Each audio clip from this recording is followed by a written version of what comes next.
The moans reached Sharon's ears before she even opened the bedroom door. She stood frozen in the hallway of the apartment she shared with David, her hand trembling on the doorknob, grocery bags slipping from her fingers. Organic strawberries rolled across the hardwood floor. His favorites. She had left work early to surprise him for their 3-year anniversary. But the surprise was hers. Through the crack in the door, she saw them. David, the man who had promised her forever just last month, his body intertwined with someone else on their bed, on the sheets they had picked out together at Target. And beneath him, moaning his name with theatrical pleasure, was Jasmine, her best friend since freshman year of college, her maid of honor for the wedding they had been planning, the woman who had held her hand through every heartbreak and promised she would never be like those other girls. Sharon's chest caved in.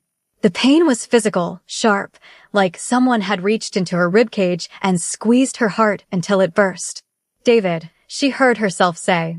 Her voice didn't sound like her own. It was hollow, broken. The movement on the bed stopped. David's head whipped toward the door, his eyes widening with the particular horror of a man caught in the act. Jasmine scrambled to cover herself with the sheets, her braids, the one Sharon had helped install just last weekend, falling across her bare shoulders. Sharon! David jumped off the bed, reaching for his boxers. Baby, wait, this isn't what it looks like. It isn't what it looks like? Sharon's voice cracked. She pushed the door open fully, stepping into the room that now felt like a crime scene. You're naked. She's naked. In our bed. On our anniversary. What exactly does it look like, David? Jasmine had the audacity to look annoyed. Girl, maybe you should have been handling your business better. A man has needs. The words hit Sharon like a slap. She stared at the woman she had called her sister, the woman she had defended to everyone who said she was fake, the woman she had trusted with her deepest secrets and insecurities. How long? Sharon asked, her voice barely above a whisper. David opened his mouth, but Jasmine answered first, a cruel smile playing on her lips. 8 months. Since your birthday party. You know, the one where you got so drunk you passed out early. 8 months. 8 months of lies. Of fake smiles. Of planning a wedding to a man who was sleeping with her best friend. 8 months of Jasmine sitting across from her at brunch, asking about wedding details, knowing she was sharing Sharon's bed. Something inside Sharon shattered. But instead of breaking down, instead of giving them the satisfaction of her tears, something else rose up. Something cold. Something that had been dormant inside her for 26 years. She picked up her engagement ring, the one David had put on her finger with promises of forever, and threw it at his chest. We're done. Sharon, come on, let's talk about this. David tried to grab her arm, but she yanked it away. Don't you ever touch me again. She walked out of that apartment with nothing but her purse and the clothes on her back. She didn't cry. She didn't scream. She simply walked into the cold Seoul night, the city she had moved to for David's job, leaving behind everything she knew in Atlanta, and let the neon lights swallow her whole. If you are already hooked and want to see what happens next, make sure you hit that subscribe button and the notification bell so you don't miss any of our stories. Trust me, you don't want to miss where this is going. Sharon walked for hours. She didn't know where she was going. She didn't care. The city of Seoul stretched out before her, a maze of glittering skyscrapers and narrow alleyways, of K-pop billboards and traditional temples. She had lived here for 2 years, but tonight, she felt like a stranger in a strange land. Her phone buzzed repeatedly. David. Jasmine. Unknown numbers that were probably them calling from different phones. She turned it off and kept walking. Eventually, her feet carried her to Gangnam, to a sleek black building with no sign, just a heavy door and a bouncer who looked at her like she was lost. Private club, he said in accented English. Sharon didn't know what possessed her. Maybe it was the numbness. Maybe it was the desperate need to feel something other than this crushing emptiness.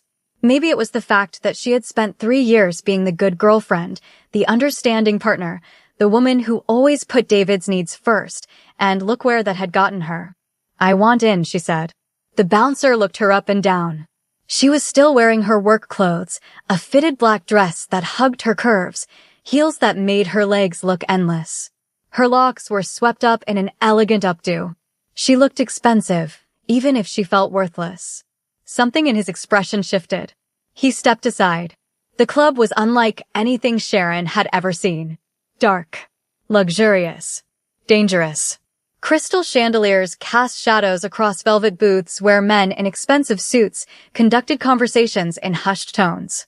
Beautiful women draped themselves over these men like accessories. The air smelled like money and secrets.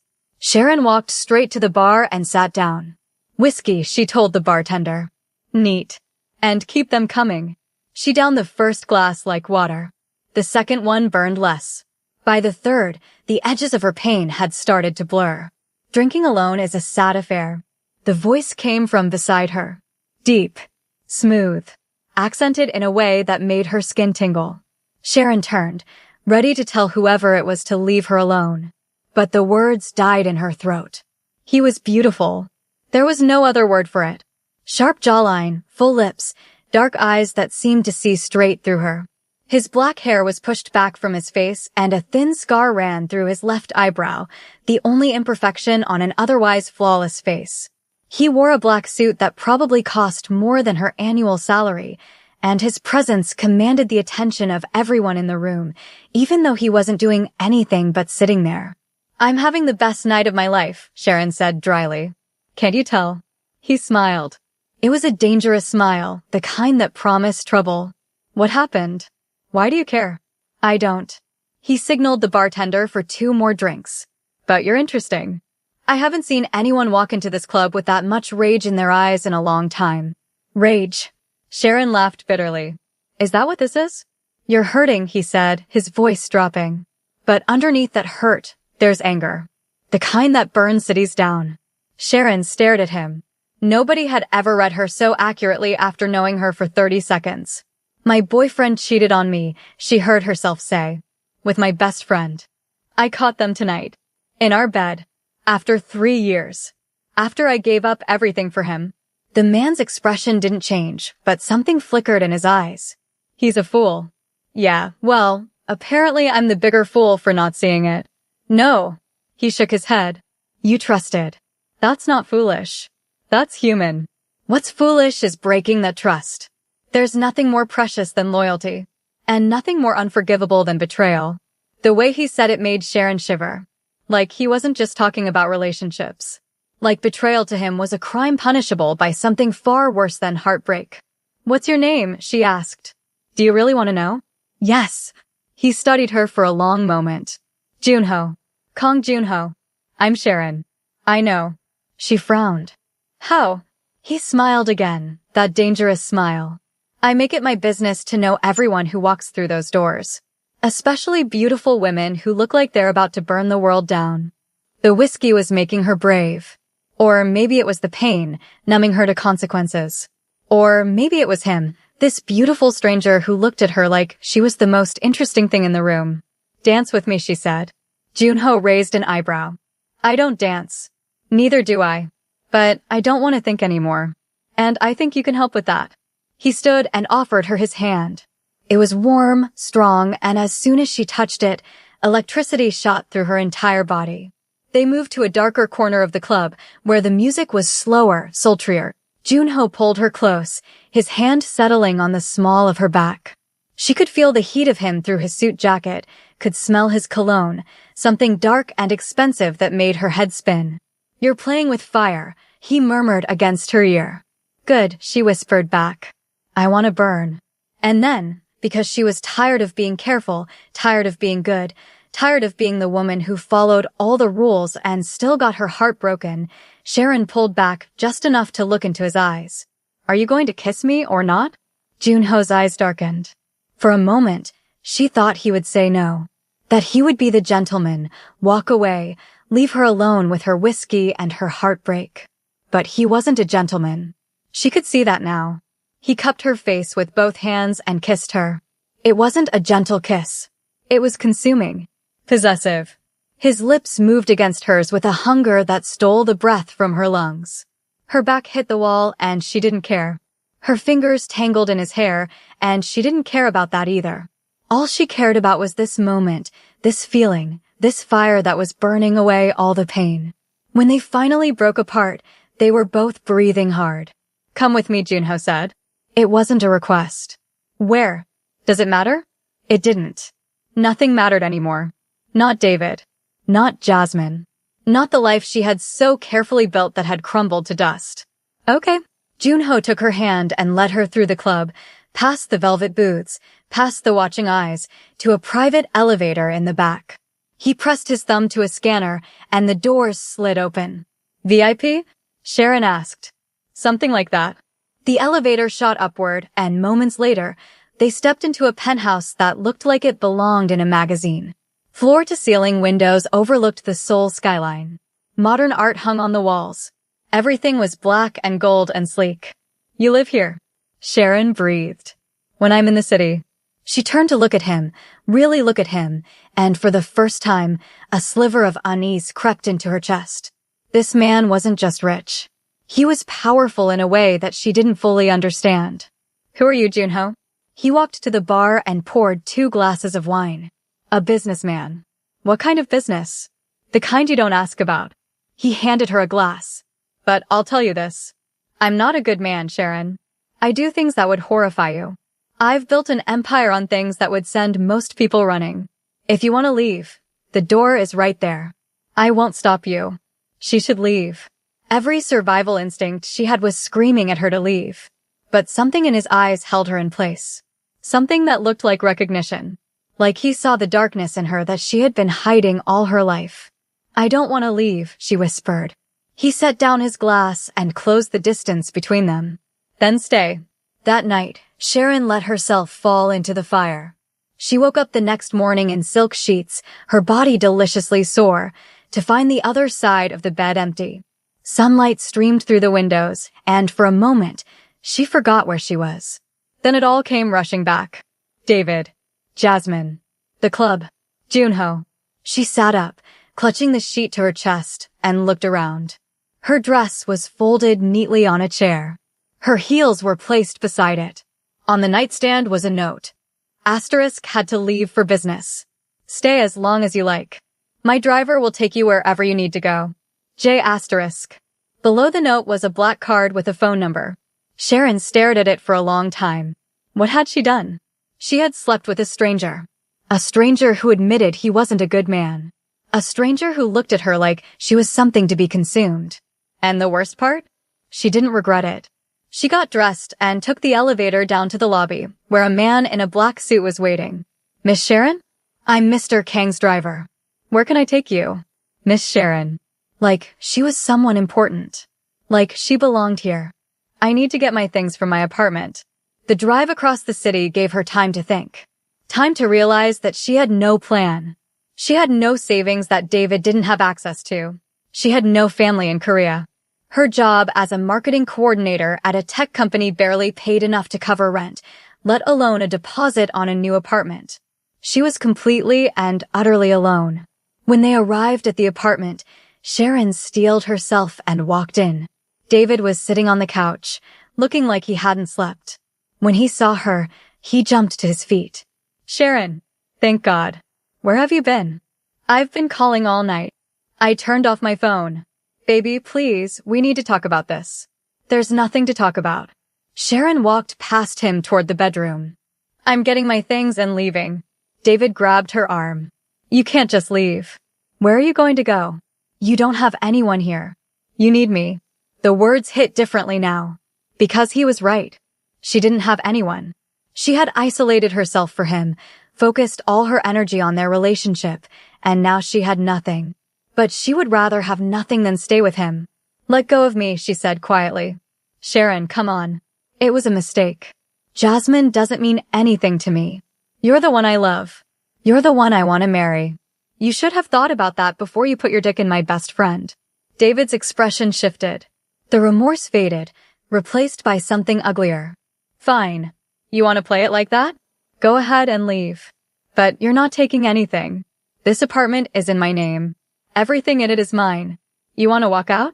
Walk out with nothing. Sharon stared at the man she had loved for 3 years and saw him clearly for the first time. The manipulation. The control. The way he had isolated her, made her dependent on him, made her feel like she was nothing without him. Keep it, she said. Keep all of it. It's not worth anything to me anymore. She grabbed a bag and threw in her clothes, her documents, her laptop. Nothing else. Nothing that reminded her of him. And then she walked out. She didn't know where she was going. She had maybe $200 in her personal account and no apartment. She sat in the back of Junho's car and finally let herself cry. Miss Sharon. The driver's voice was gentle. Mr. Kang asked me to inform you that if you need a place to stay, his guest suite is available. Sharon looked up, wiping her tears. He said that. He anticipated you might need it. She should say no. She barely knew this man. But the alternative was what? A hotel she couldn't afford? Sleeping on the street? Okay, she whispered. Take me there. Now, if you're invested in Sharon's journey and want to know what happens with Junho, drop a comment below telling me what you think is going to happen next. And if you haven't already, hit that like button. It really helps the channel grow. Sharon moved into Junho's guest suite that day. It was bigger than her entire apartment with David. Private bathroom, walk-in closet, a view of the city that took her breath away. She didn't see Junho for 3 days. The penthouse was empty except for the staff who seemed to appear and disappear like ghosts, always there when she needed something, invisible when she didn't. On the 4th day, she was eating breakfast on the terrace when she heard the elevator doors open. Junho walked in, looking tired but still devastating in a black turtleneck and slacks. 2 men flanked him, both built like tanks, both with earpieces and expressions that said they were not to be messed with. You stayed, Junho said, dismissing his men with a wave. You said I could. He sat across from her and helped himself to her coffee. How are you feeling? Like my entire life imploded in the span of 24 hours. She looked at him, but also strangely free. Freedom is a double-edged sword. It can be exhilarating. It can also be terrifying. Are you speaking from experience? Junho smiled, but there was no humor in it. I've never been free, Sharon. Not a day in my life. She wanted to ask what he meant, but something told her he wouldn't answer. Not yet. Thank you, she said instead, for letting me stay. I promise I'll be out of your hair as soon as I figure out my next steps. There's no rush. He leaned back in his chair. In fact, I have a proposition for you. A proposition? I need someone with your skills. Marketing, brand management, public relations.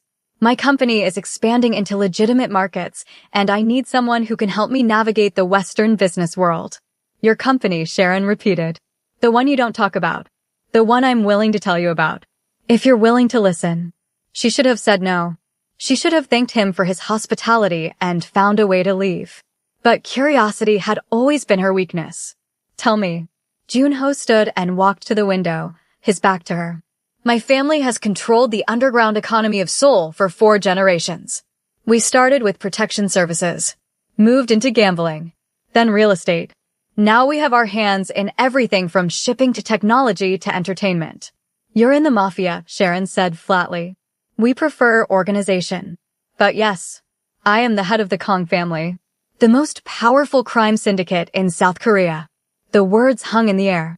Sharon's heart was pounding, but strangely, she wasn't afraid. Maybe she should have been. Maybe she should have been running for the door. But she wasn't. Why are you telling me this? She asked. Junho turned to face her. Because I don't lie to people I'm interested in. And I'm very interested in you, Sharon. You don't know me. I know that you walked into my club with fire in your eyes. I know that you didn't flinch when I told you I wasn't a good man. I know that you have more strength in you than you realize. He walked toward her slowly. And I know that the people who hurt you deserve to pay for what they did. Sharon's breath caught. What do you mean? I mean that I've been looking into your boyfriend. David Reed. Works for a tech company that has significant debts to some very dangerous people. People who don't take kindly to employees who steal from the company. David steals from his company? Embezzlement. $500,000 over the past 2 years. He's been hiding it well, but not well enough. Sharon felt sick. I didn't know. Of course you didn't. That's how men like him operate. They keep their partners in the dark while they build their little empires of lies. Junho was in front of her now, close enough that she could smell his cologne. I can destroy him, Sharon. Financially. Professionally. Personally. I can make sure he never hurts another woman the way he hurt you. Why would you do that? Because I protect what's mine. I'm not yours. Junho smiled, and this time, it reached his eyes. Not yet, but you will be. If you want to be. It was insane. It was completely, absolutely insane. This man was a crime boss. A dangerous, powerful man who probably had blood on his hands. But he was also the only person who had ever looked at her like she was worth protecting. Worth fighting for. Worth burning the world down for. What do you want from me? She asked. Work for me. Publicly, you'll be my head of international marketing. You'll attend meetings, events, dinners. You'll help me build a legitimate image for my company. And privately? Junho's eyes darkened. Privately, I want you in my bed. In my life. By my side. That's a lot to ask from someone you just met. I know. That's why I'm not asking. I'm offering. You have complete freedom to say no. To walk away. To never see me again. He reached out and tucked a lock behind her ear. But I think you're tired of playing it safe. I think you're tired of being the good girl who gets her heart broken. I think, deep down, you want to be someone who takes what she wants. Who makes the rules instead of following them. He was right. God help her, he was right. I need to think about it, she said. Take all the time you need. He left her alone on that terrace, staring out at the city that had become her prison and might now become her kingdom. Over the next few weeks, Sharon found herself pulled deeper into Junho's world. He was patient with her. He didn't push. He gave her space to process, to ask questions, to understand what she was getting into. He introduced her to his business, showed her the legitimate side of his empire, the hotels, the restaurants, the tech investments. But she also saw glimpses of the other side. The men who moved through the penthouse with quiet efficiency. The conversations that stopped when she walked into a room. The way people looked at Junho with fear and respect. One night, she was waiting for him in his study when a man burst in, bloodied and panicked. Boss, we have a problem. The Park family moved on our shipment. 3 of our men are dead. Junho's expression didn't change. His voice was calm, controlled. Where? The warehouse in Incheon. Gather the men. I'll handle this personally. He stood, and for the first time, Sharon saw him reach into his desk drawer and pull out a gun. He checked the clip, holstered it under his jacket, and turned to find her standing in the doorway. You shouldn't see this, he said. I'm already seeing it. Junho paused. Are you afraid? Sharon looked at the man she had been sharing a bed with for 2 weeks. The man who brought her coffee every morning and held her through nightmares about David. The man who looked at her like she was the most precious thing in the world. No, she said honestly. I'm not afraid of you. You should be. Maybe. But I'm not. He crossed to her and kissed her forehead. Stay here. I'll be back before morning. Junho. She grabbed his arm. Be careful. Something softened in his eyes. Always. He was back before dawn as promised. There was blood on his shirt, but it wasn't his. Sharon didn't ask questions. She just led him to the shower, helped him wash the night off his skin, and held him in bed until the sun rose. This was her life now. And strangely, she didn't want it any other way. A month after Sharon moved into the penthouse, David resurfaced. She was leaving a meeting at Junho's legitimate offices when she saw him waiting by her car. He looked terrible, unshaven, wild-eyed, desperate. Sharon, I've been trying to reach you for weeks. I blocked your number for a reason, David. Please, just listen to me. He grabbed her arm, and immediately, Junho's driver stepped forward. Sharon waved him off. You have 1 minute. Something's happening. I don't know what I did, but my life is falling apart. I got fired. They're investigating me for embezzlement. Money I never stole, I swear. My bank accounts are frozen. My landlord is evicting me. Jasmine left me the second things went bad. Sounds like karma to me. Sharon, please. You know me. You know I would never steal. Someone is setting me up. And I think. He looked around nervously. I think it has something to do with whoever you're seeing now. People are talking. They say you're with someone dangerous. Sharon felt a cold smile spread across her face. Dangerous? Me? I'm not joking. There are men following me. I've gotten threatening calls. Someone slashed my tires. This isn't normal. She stepped closer to him, lowering her voice. You destroyed 3 years of my life. You made me feel like I was nothing without you.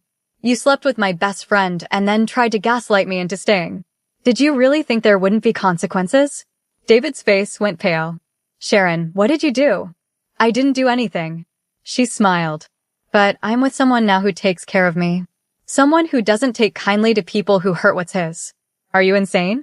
You're going to let some criminal destroy my life. No, David. Sharon leaned in close. I'm going to watch him destroy your life. And I'm going to enjoy every second of it. She got in the car and didn't look back. That night, she told Junho about the encounter. He listened without interrupting, his face unreadable. I can call it off, he said when she finished. If you want me to stop. Why would I want that? Because he was someone you loved. Because revenge feels good in the moment, but leaves a bitter taste in the end. Because you're not like me, Sharon. You still have light in you. She crawled into his lap and cupped his face. I spent 3 years dimming my light for David. 3 years making myself smaller so he could feel bigger. I'm done with that. I want to burn bright, Junho. I want to burn so bright that everyone who ever made me feel worthless has to shield their eyes. He kissed her, deep and hungry. Then burn, my love. I'll make sure the whole world sees your flames. The next few weeks were intoxicating. Junho destroyed David systematically. The embezzlement investigation resulted in criminal charges. His reputation was ruined. His friends abandoned him. The last Sharon heard, he was living in a tiny studio apartment, working at a convenience store, trying to scrape together enough money for a lawyer who could save him from prison. But that wasn't enough for Junho. He found Jasmine, who had moved on to another wealthy man, and sent evidence of her affair to the man's wife. Within days, Jasmine was exposed as a homewrecker and blacklisted from the social circles she so desperately wanted to be part of. Sharon watched it all with a satisfaction that surprised her. She had never thought of herself as a vengeful person, but there was something cathartic about seeing the people who had hurt her face consequences. Meanwhile, her relationship with Junho deepened. He was possessive and protective, but he never tried to control her. He gave her complete freedom within his world. He listened when she spoke. He valued her opinions. He treated her like an equal, not a possession. And the intimacy between them was unlike anything she had ever experienced. He knew her body like he had studied it. He knew exactly where to touch, exactly how to move, exactly what to whisper to drive her wild. But more than that, he knew her soul. He saw her darkness and didn't flinch. He saw her light and cherished it. I love you, she told him one night, lying in his arms after they had made love for hours. He was quiet for a long moment. Then, so softly she almost didn't hear it, I love you too. More than I thought I was capable of. Is that a bad thing? It's a dangerous thing. Love makes you vulnerable. In my world, vulnerability gets you killed. Then we'll just have to be invincible together. He laughed, a real laugh, one of the few she had ever heard from him. You're insane, you know that? Probably. But you love me anyway. I do. He kissed her temple. God help me, I do. But their happiness was not meant to last unchallenged. It started with whispers. Rumors in the underworld that Kang Junho had gone soft. That he was distracted by a woman. That the Kang family was vulnerable for the first time in decades. The Park family, their biggest rivals, began making moves. Encroaching on Kang territory. Recruiting Kang men. Testing boundaries. And then, one night, they made their biggest move yet. Sharon was leaving a charity event, one of the many she now attended as Junho's partner, when a black van pulled up beside her. Before she could scream, before Junho's security could react, she was grabbed and thrown inside. The last thing she heard before a bag was thrown over her head was a voice she didn't recognize saying, "The boss says hello." She woke up in a warehouse, tied to a chair. Her head was pounding, and her wrists were raw from the rope. Across from her sat a man in an expensive suit, watching her with cold amusement. "So you're the woman who tamed Kang Junho," he said. "I expected someone more impressive." "Who are you?" Sharon demanded, trying to keep her voice steady. "Park Sungmin, Junho, and I have history. Bad history. And now, thanks to you, I finally have a way to bring him to his knees. If you think kidnapping me will make him weak, you're wrong. It'll just make him angry." Sungmin laughed. "Oh, I'm counting on that. An angry man makes mistakes. And Junho has been too careful for too long. It's time someone reminded him that in this world, love is a liability. Sharon's heart was racing, but she refused to show fear. He'll come for me. I'm counting on that too. Sungmin stood and straightened his jacket. In fact, I've already sent him the invitation. Now we just wait and see who lives and who dies. Hours passed. Days maybe. Sharon lost track of time in the windowless warehouse. She was given water but no food. Her captors took turns watching her, occasionally making threats about what would happen if Junho didn't cooperate. But Sharon didn't break. She thought about David, how he had made her feel weak and dependent. She thought about Jasmine, how she had underestimated Sharon's strength. She thought about every person who had ever looked at her and seen someone who could be used and discarded. They were all wrong. She was not weak. She was not a victim. She was the woman who had walked into a lion's den and made the lion fall in love with her. And she would survive this too. On the third night, she heard it. Gunshots. Shouting. The sounds of a war being waged outside the warehouse walls. And then the door blew open. Junho walked in like an angel of death. His suit was torn, there was blood on his face, but his eyes were blazing with a fury that made even Sungmin's men take a step back. Junho, Sungmin started. Don't. Junho's voice was quiet, but it carried. Don't say another word. Because you're about to die, and I want your last moments to be silent. Everything happened so fast. Junho's men poured into the warehouse. Sungmin tried to use Sharon as a shield, but Junho was faster. A single shot. Sungmin dropped. Then Junho was cutting her free, pulling her into his arms, holding her so tight she could barely breathe. I'm sorry, he whispered into her hair. I'm so sorry. I should have protected you better. I should have. Stop. Sharon pulled back and cupped his bloody face. I'm alive. You came for me. That's all that matters. I would have burned the entire city down to find you. I know. She kissed him gently. I know. They went home that night, to the penthouse that had become their sanctuary. Junho refused to let her out of his sight. He bathed her wounds himself, dressed her in his clothes, and held her in bed like she might disappear if he let go. I can't do this, he said in the darkness. Sharon's heart stopped. What do you mean? I can't put you in danger like that again. The thought of losing you, it almost killed me. Maybe you should leave. Go back to America. Start over somewhere safe. Junho. She turned to face him. Listen to me carefully. I am not leaving you. Not now. Not ever. This life is my life now. I chose it. I chose you. And I will keep choosing you every day for as long as I live. Even if it gets you killed? Even then. She kissed him softly. I would rather live one dangerous day by your side than 100 safe days without you. He was quiet for a long time. Then, marry me. Sharon blinked. What? Marry me. He sat up, his eyes intense. I know I'm not a good man. I know I can't promise you a normal life. But I can promise you my complete devotion. My protection. My love. For as long as I breathe, you will be the most important thing in my world. Junho. I don't have a ring. I didn't plan this. But I can't spend another moment not knowing if you're mine completely. Sharon laughed, tears streaming down her face. You ridiculous man. Of course I'll marry you. He kissed her then, with all the passion and desperation of a man who had almost lost everything. And when they made love that night, it was different. It was a promise. A vow. A declaration of war against anyone who would ever try to tear them apart. The wedding happened 3 weeks later, in a private ceremony at Junho's estate in Jeju Island. Sharon wore a stunning white gown that made her melanin glow. Junho wore all black, of course, looking like the most beautiful villain in any story ever written. Their vows were simple but powerful. I was lost before I met you, Sharon said. Broken. Empty. You didn't fix me, you helped me fix myself. You showed me that I was strong, that I was worthy, that I deserved love. I promised to stand by your side through every storm. To be your partner in all things. To love you not in spite of your darkness, but because of it. Junho took her hands and held them like they were sacred. I built walls around my heart that I thought no one could break. Then you walked into my club with fire in your eyes, and you burned those walls to the ground. I promised to protect you, to cherish you, to give you everything I have and everything I am.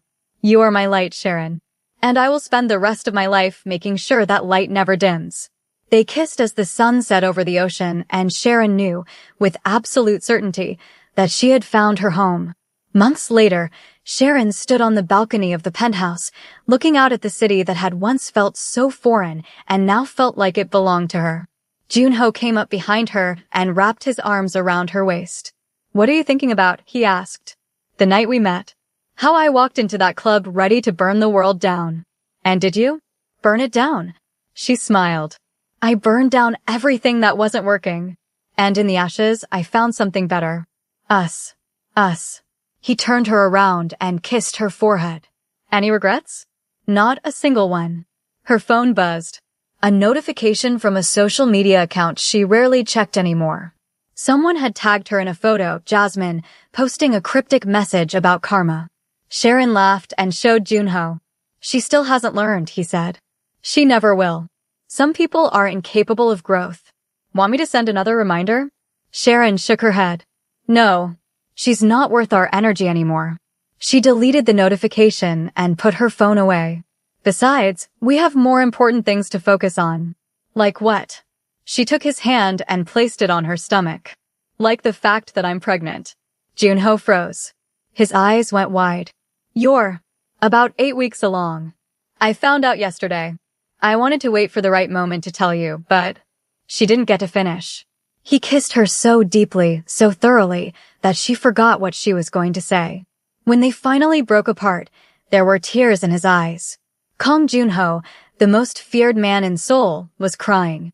"I never thought I could have this," he whispered. "A family. A real family. Someone who loves me despite everything I've done." "You have it now," Sharon said softly. "You have us." He dropped to his knees and pressed his forehead against her stomach. "I will protect you both with my life. I will build an empire that our child will be proud of. I will be the man you deserve." "You already are," Sharon said, running her fingers through his hair. "You already are." 1 year later, Sharon gave birth to a beautiful baby girl with her mother's warm brown skin and her father's sharp features. They named her Sora, meaning sky, because she was their heaven, their peace, their entire world. The Kang family was stronger than ever. Junho had consolidated his power, eliminated his enemies, and begun the transition to fully legitimate business. There would always be shadows in their lives, but the light was winning. David ended up in prison for 3 years. When he got out, he tried to start over, but the charges followed him everywhere. Last Sharon heard, he was working at a car wash in a small town in Ohio, alone and forgotten. Jasmine bounced from man to man, never finding the security she so desperately craved. Her social media became a graveyard of failed relationships and desperate pleas for attention that no one answered. And Sharon? Sharon became the queen of Seoul's underworld. Not through violence or fear, but through intelligence, compassion, and an unshakable partnership with the man she loved. She often thought about that night in the club. The night she caught David with Jasmine. The night her old life ended and her new one began. If she could go back, would she change anything? Not a single thing. Because pain is not the end of the story. Sometimes, it's just the beginning. And sometimes, the best revenge is becoming so happy that the people who tried to destroy you can't even bear to watch. This is the end of Sharon's story. But before you go, I want you to know that if this story touched your heart, if you felt every emotion Sharon felt, if you were rooting for her and Junho from the very beginning, then hit that subscribe button and join our family. We post stories like this every week, stories of love, betrayal, revenge, and redemption. Stories featuring strong Black women who refuse to be broken. Stories that will make you laugh, cry, and believe in the power of second chances. Drop a comment below and tell me, what was your favorite part of the story? And what would you have done in Sharon's position? Don't forget to like this video if you enjoyed it, and share it with someone who needs to hear that their story isn't over. Thank you for watching, thank you for being here, and I'll see you in the next story.